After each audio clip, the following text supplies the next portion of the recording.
we will bring this convention to order. I want to say thank you, thank you, thank you. Angel Felipe Garcia, it's an honor to be escorted in by you and all the local Puerto Ricans. Once a Marine, always a Marine. Simplify, my good buddy. And thank you for all your hard work.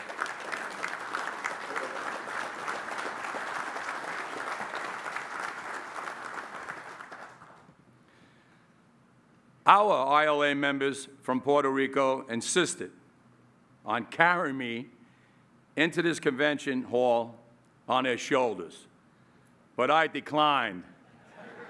Haven't they suffered enough this year? To my fellow ILA delegates to this 54th convention of the International Longshoremen's Association, I say welcome. To our distinguished dais guests and speakers this morning, welcome. To the Honorable Congress Benny Thompson and Jean Green, a special welcome. To the ILA family and members, ILA guests, to the members of our ILA management groups, we welcome you all to our 54th ILA convention. Viva Puerto Rico!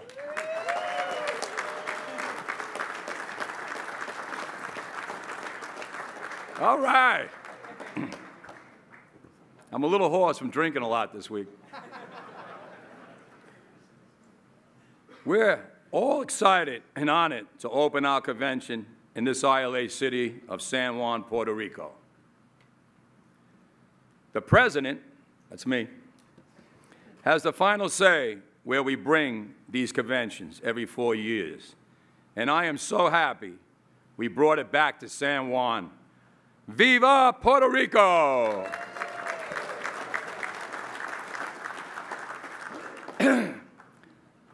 Again, I thank the officers, members, and guests from all our ILA Puerto Rican locals whom escorted me into the convention hall this morning. And now I'd like to recognize our Puerto Rican ILA locals and their leaders. English wasn't one of my best subjects in school, so forget about my Spanish. But here goes. Please bear with me. Francisco Gonzalez, local, 1575 San Juan. Carlos C. Sanchez, President Local, 1740. Jose Lebron, President Local, 1902. Jose Albano, President Local, 1903. Jose A. Rivera, President Local, 1904. Carlos Vargas, President of Local, 2012. Louis A. Trinidad, President Local, 2071. Eduardo Inglesia, President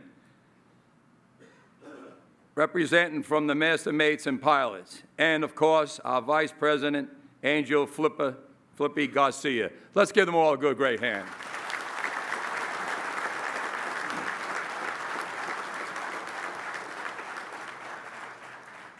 Brave and forceful leaders representing the ILA locals and their members here in Puerto Rico.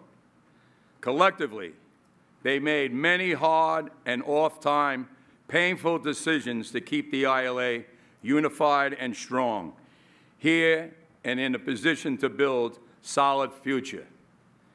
I call on my ILA executive officers, my ACD office, and other to help build unity and strength to the ILA here, and I am proud to note as we begin this convention.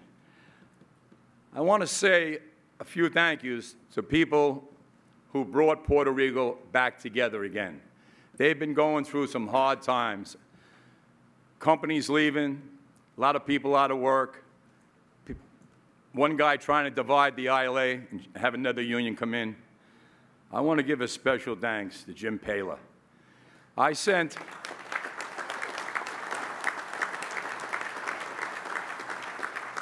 I sent Jim Paler down here with John Baker and Bernard Dudley. I want to tell you something. When you stand in front of all the Puerto Rican locals, it's not easy. They've been working for many years on their own terminals. And the work that these men have done, they're down here 10 weeks in the labor board, out of the labor board, trying to unite everything. I'm telling you, they worked their butts off. And I tell you, I couldn't be more proud. I couldn't be more proud for James Paler and the three I mentioned. And also, we brought people down here, John Daggett, Peter Clark, and another officers from the ACD. But my hat goes off to you, Jim. I'm telling you, you did one hell of a job. God bless you.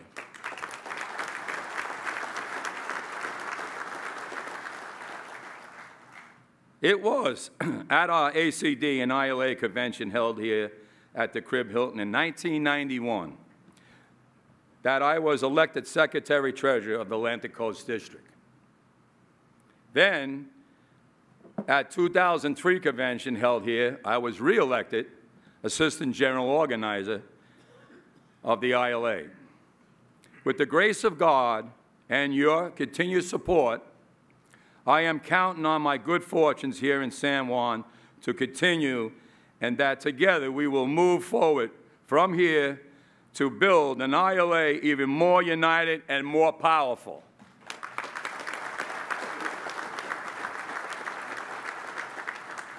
In other words, I am running again to serve you as the International President, and I hope I have your support.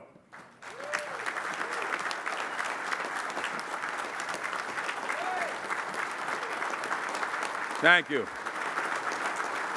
Thank you. Thank you. Thank you very much. Sisters, brothers, ILA delegates, and guests, within your convention material, I have provided you with the President's report of my activities for the past 4 years.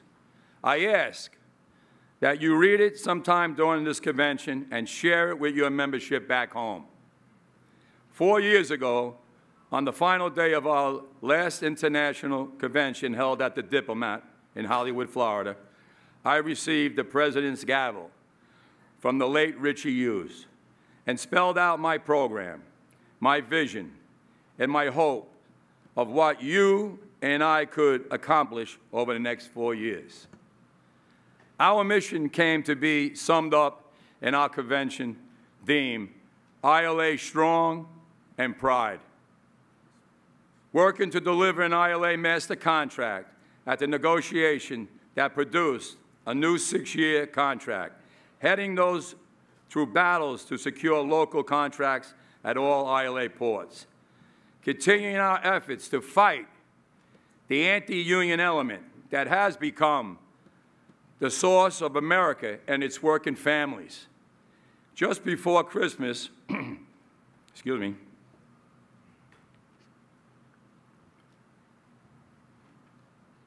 that tastes a lot different than VO.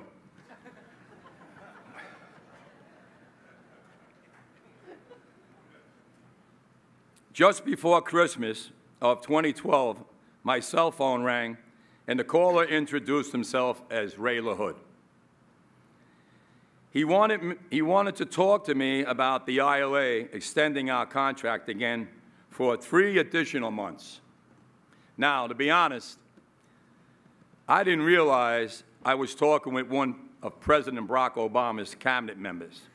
Ray LaHood was a U.S. Secretary of Transportation. I had no idea who he was. This Ray LaHood came on really strong with me, saying I was going to be responsible for the destruction of the American economy and demanding I extend our old contract for an additional 3 months. I'll get back to him. Jim Capo and the USMX had been negotiating with the ILA from the late 2011 through the summer months of 2012. We had tentative agreements on some of the hurdles I first introduced in my last convention address in 2011. Agreements on automation and chassis work, but we were still apart on container, royalty cap, wages, miler, and other important items.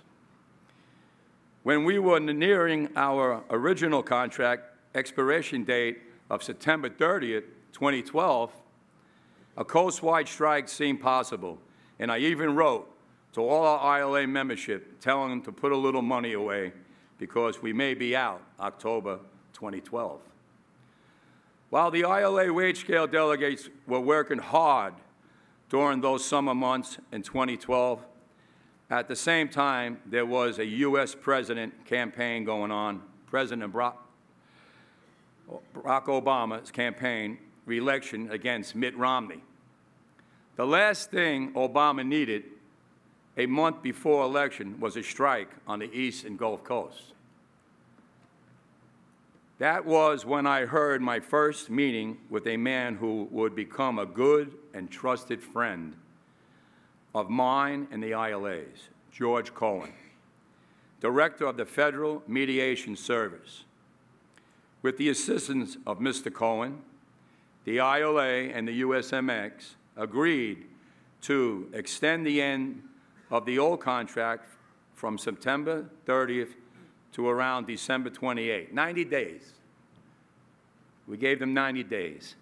That'll allow all of us to keep negotiating, keep us all past the election day, and as it turned out, the election of Barack Obama and assure up a new master contract. I even received a phone call from the President Obama at my home, thanking me for the extension of the ILA contract for the 3 months. Can you imagine that, getting a phone call in the kitchen? Mr. Daggett, President Daggett, this is President Barack Obama. But even though the USMX and the ILA dug in during those closed months of 2012, we could not reach an agreement by the end of the first extension. That brought us to the pre-Christmas feisty phone call between me and that Transportation Secretary LaHood. After he yelled at me for a short time, I yelled back and told him that he owed his job to the ILA. Then I told him not to ever call me again, and I hung up on him. So there we were, no contract, with the final days of 3 months extension winding down. Talk about lonely at the top. It's likely my Irish ancestors grew potatoes back in Ireland in the 1800s. I wasn't a farmer, but I am lucky to have grown 2 wise and labor-savvy sons, Dennis and John. In the darkest moments of our negotiations, I relied on them and you, my ILA family, to stand with me, united and strong. You did, and now I say thank you, ILA, for demonstrating ILA strong.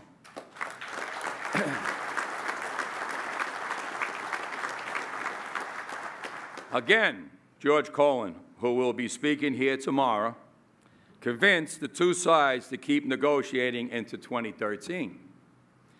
The federal mediator also got involved in local negotiations where ILA wage scale negotiators were also engaged in difficult talks. We all know the ultimate outcome of the master contract, a landmark 6-year contract that brought powerful protection to our members who could have otherwise lost jobs to automation. We got protection from outsourcing of jobs like chassis work, the removal of a container royalty cap that brought more revenue to our members and our ILA, protection of our health care plan and the funds to finance them. We bridged the large gap in tier wage, allowing the new longshoreman workers to pay equal in a few years rather than over a decade. We protected miler benefits and their funds that paid for them. And as already mentioned, we reached a landmark agreement on automation protection, all ILA members who lost their jobs because of it. Though there is plenty of room for improvement in this area, ILA and employees continue to engage in a meaningful dialogue on introduction and an impact on automation. Much more understanding on this issue needs to be achieved. For me, you honored ILA President, I took particular pride in our historic ratification vote. For the first time in our union's history, every local involved in the ratification of the ILA Master Contract voted in favor of the agreement. Every local, from Maine to Texas, voted yes. In addition to the federal mediator, George Cohen, speaking during this convention, we will also hear from Dave Adams and John Noddy, two management leaders. Dave and John, along with Jim Capo, deserve our thanks for the work and they did on our contract and on our master contract. Let's give them a hand. They did a fantastic job.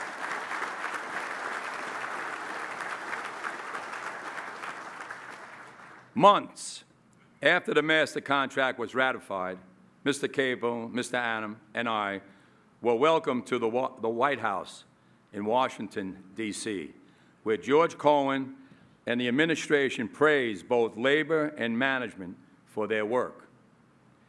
I can tell you that throughout my life, which was often hard but always exciting, I thought I might have a better chance of ending up in the big house, but there I was, your ILA president at the White House. It was a moment made even greater because my son Dennis was there with me. Now,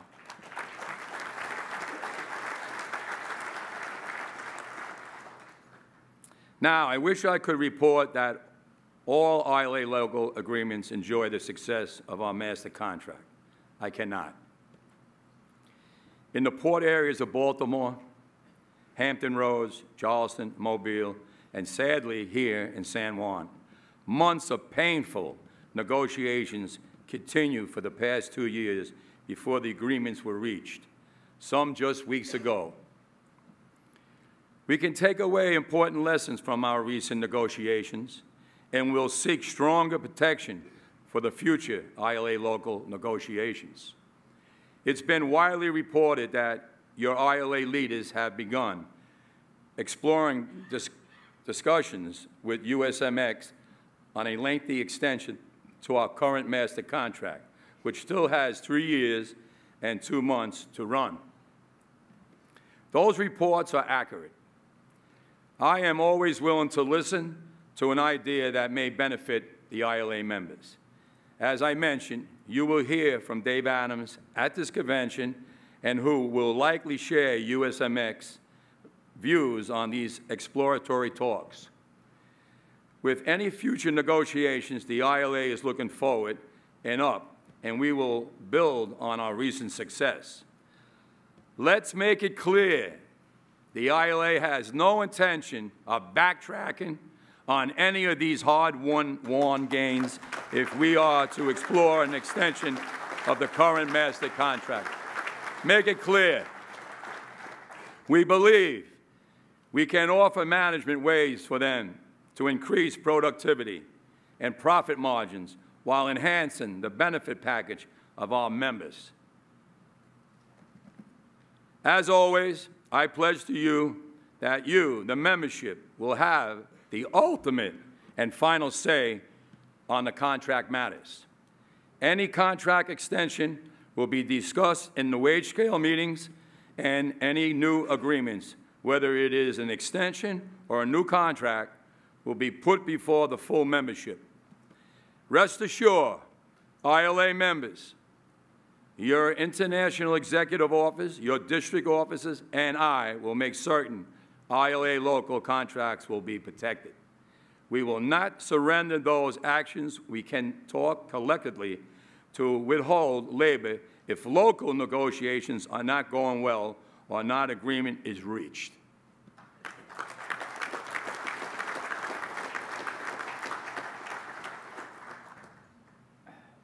All delegates were given a copy of my President's report, both in written form and on a flash drive you received with your convention kit. I ask that you read it and share it with your membership back home as I review the highs and lows of the 48 months that made up my first team as your international president. I take pride in this good works of our ILA, those outside of the negotiating arena. Now, more than ever, ILA needs Civil Rights Committee. How grateful I am that I was able to appoint my longtime ILA colleague and friend, and I'll say that again, friend, Jerry Owens, to chair the most important committee. This past April, the nation watched in horror the videotape of an unarmed Walter Scott being shot by a North Charleston cop in South Carolina. Walter Scott's brother, Rodney Scott, is a member of ILA Charleston Local 1422, as well as two other close relatives, Marion Green and James Gibbs. Then, just a month ago, in mid-June, we woke up on Thursday morning to hear the shocking details of the murder of 9 members of the Emmanuel AME Church in Charleston, South Carolina. On any level, this unspeakable crime was difficult to accept. For the ILA families, the incident becomes even harder to process. We learned that, once again, this tragedy in Charleston touched the ILA very closely. Our International Vice President, Kenny Rowley, informed us that among the 9 victims killed was the youngest son and aunt of one of our members, Tyrone Saunders. Hard to believe that this kind of horror can still happen in our country, even as we celebrate the 52nd anniversary this year of Dr. Martin Luther King's dream speech. Jerry, it's up to our ILA Civil Rights Committee to keep Dr. King's dream alive and never, never let hate be a victor over love and respect.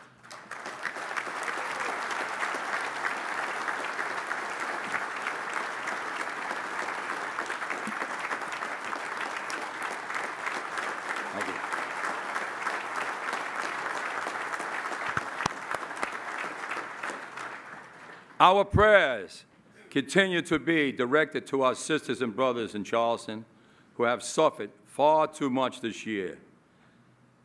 I would ask our Civil Rights Committee to offer suggestions to our ILA Executive Council on how our union can properly memorialize the victims of these Charleston tragedies while also honoring Scott and Sandra's family. One thing is clear. Our voice must be raised not just at the bargaining table, but in Washington and the state capitol across the country. I would like to ask everybody to stand up and hold hands and say the Our Father's prayer for these victims and the families that are going through a terrible, terrible thing. All together, please. Our Father, who art in heaven, hallowed be thy name. Thy kingdom come, thy will be done on earth as it is in heaven. Give us this day our daily bread, and forgive us our trespassing, as we forgive those who trespass against us. And lead us not into temptation, but deliver us from evil. Kingdom, power, and glory. Amen. Thank you.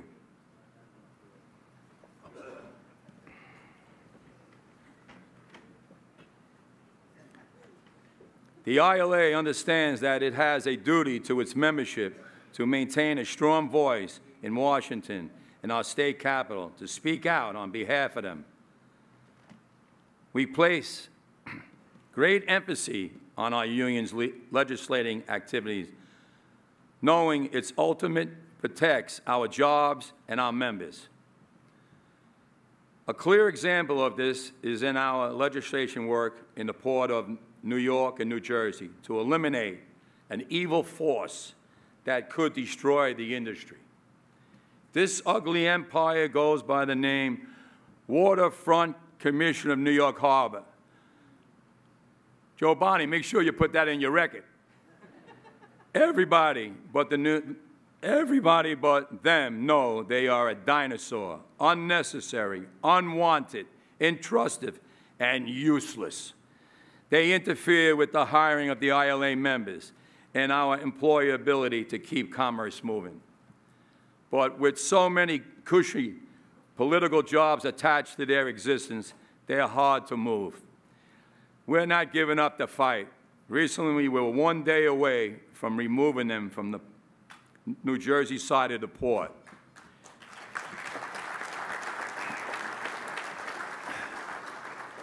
With powerful friends in Trenton like Senator Ray Lezinak, who addressed the ACD convention last week, the senator has voted overwhelmingly in late December to remove the Waterfront Commission from New Jersey. The New Jersey Assembly soon after voted. Now listen, Democrats in Jersey and Republicans in Jersey all got together and voted 75-0 to dump the Waterfront Commission from the Jersey side of the port. Hold on. Despite the overwhelming support of the measure, Governor Christie, no stranger to scandal and government abuse, refused to sign the legislation at the 11th hour. A setback, yes, but we remain strong and determined. We're not giving up. Though the ILA derives many jobs from the international trade, we stood with the AFL-CIO and many other unions strongly opposing the Trans-Pacific Partnership known as Fast Track. We, as American Trade Unionism, we believe in receiving fair wages and a safe working environment, could not support Fast Track. We must continue to oppose trade bills that just don't work. Let me explain a little bit about this Fast Track. Rich companies, I don't have to name them all, Walmart, all the big companies, they wanted this bill passed because they make all their goods somewhere overseas, in China, somewhere. I don't want to pick on all the countries, but you know who they are. And they have these little kids, they call them slave camps. They don't get paid. Some get paid maybe 50 cents a day. And those goods come back on a ship to this country and get sold at a high price. And our families and every union buys them. That's got to stop. That work belongs here. It belongs in the United States where it started. I don't know what's wrong with Congress today. I really don't. If you look at the cars, you look at the televisions, I can go on in our household and go all around, and the clothes you're wearing, everything's made overseas. They were all union jobs in Detroit. I mean, I don't want to get uptight about this, but I know we receive imports. I'd rather see the going out than coming in.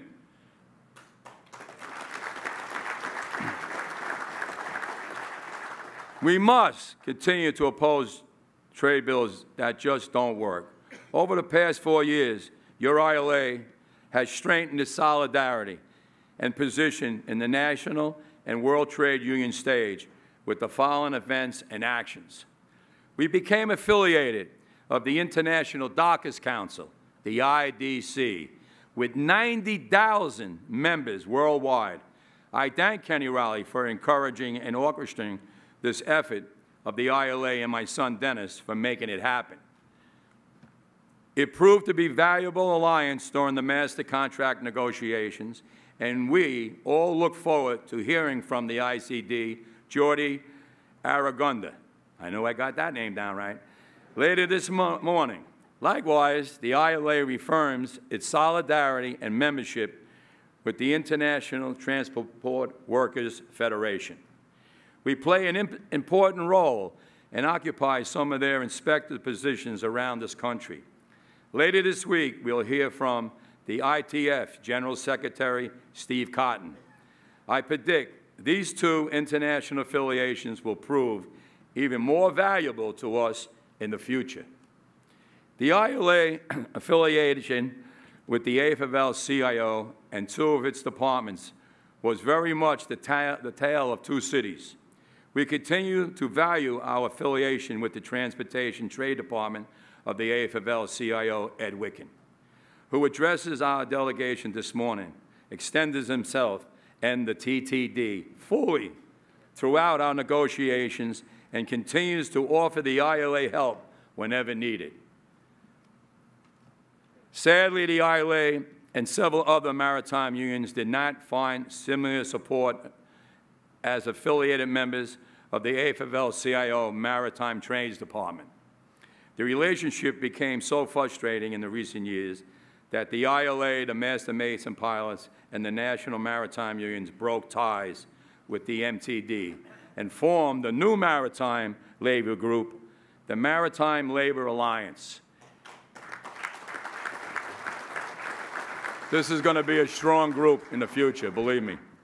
We believe it can be the real voice of maritime labor in the country. I will let Dr. Thomas Mackel and Don Marcus, who now both occupy leadership roles with the MLA, tell you more about its formation, its mission, when they address the convention. It was an honor for me to be asked to join the AFL-CIO Executive Council as Vice President at the Federation September 2013 convention in Los Angeles. My job was tempted somewhat by two events. Just prior to the AFL-CIO convention, our brother Bob McElrath and his ILWU withdrew its affiliation from the AFL-CIO. The ILWU was angry at the inaction of the Labor Federation to address jurisdiction issues and for other matters. I could sympathize with the ILWU and even had stated I might join them in leaving the AFL-CIO. But my leadership included our affiliated Master Mason pilots convinced me that leaving the AFL-CIO could have a devastating effect on my members. We would lose in protection of safeguard we enjoy in certain states throughout our affiliation with the state and central labor councils of the AFL-CIO. I had to put my membership first and remain in the AFL-CIO. As a member of the Executive Council, I believe I can advance the ILA interest on a national labor stage while pressing for better respect from each union's jurisdiction.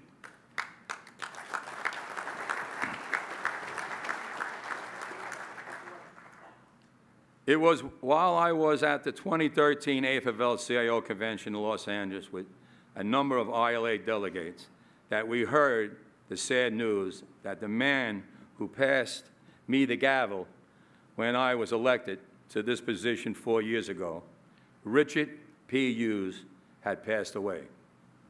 September 11th, 2013, a date famous for other reasons, but now the date when the ILA 8th president in its 100-plus years history passed away. At his funeral mass in Baltimore, I was invited to deliver one of the eulogies. I said in part, I think the most successful union officers are ones who love their fellow members and care for them and their well-being, much the same way our Lord Jesus cared for and loved his apostles. Because Richard Hughes played such a prominent role with both Atlantic Coast District and the International, he touched the lives of tens of thousands of ILA members and their families and was responsible for making them a bit happier, a bit more comfortable. Could we all rise and take a moment to reflect on our beloved Richard Hughes with a moment of silence?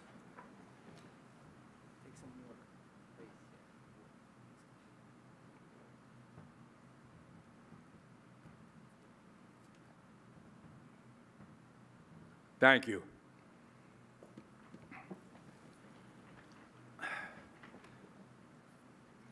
We said farewell to a number of ILA officials during the past 4 years, among them John Mackey, Clarence Pittman, John Shea, and one of my best friends on the ILA Executive Council. You see his image on each side of the convention hall, Chauncey Baker, who, at the time of his death, was the longest-serving ILA vice president. Led by his son, Sean Baker, would all the members of the ILA Baker family please rise, and by applause, let's recognize the life and the memory of Chauncey Baker.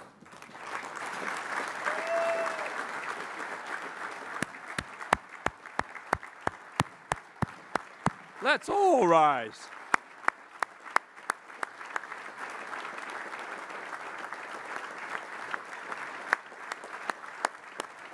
What a great man. Thank you.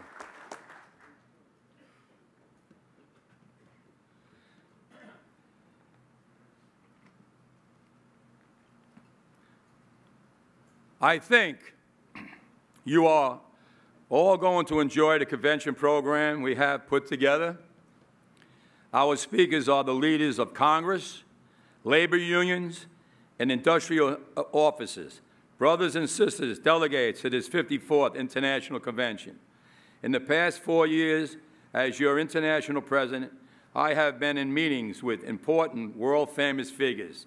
I told you, President Obama called me personally on the phone. I attended a dinner meeting at Vice President Joe Biden's residence in Washington. I had dinner with Martin O'Malley, one-time governor of Maryland and now a candidate for president. I went to the Pentagon for a meeting with the Secretary of the Navy. I hung the phone up on a U.S. Transportation Secretary.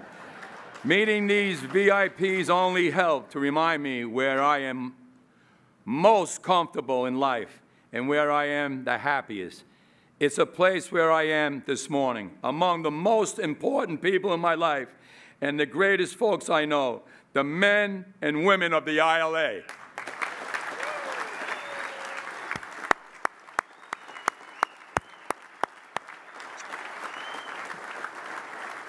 Thank you.